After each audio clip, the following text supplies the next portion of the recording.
Hello दोस्तों, स्वागत है मेरे एक और सच्चे और अच्छे व्लॉग में। जब मैं सुबह उठी तो देखो मौसम कैसा हो रखा था, बहुत ही अच्छा। और मतलब ऐसा लग रहा था जैसे बारिश होने वाली है। फिर मैं आ गई थी किचन में, सबके लिए चाय बनाई मैंने, छान के एक बर्तन में रिटा दिया।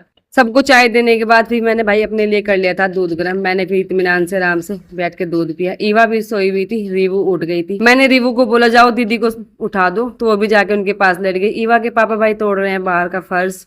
फिर भाई मैं लग गई थी बेडशीट सही करने में। साफ सफाई भी जरूरी है, क्योंकि सुबह सुबह अगर हो जाता है तो हो जाता है काम, वरना फिर ऐसे रह जाता है, क्योंकि मम्मी से होता नहीं है। मम्मी मेरी घेर का और खेत का, और भाई और भी काम है, बच्ची को रखना भी।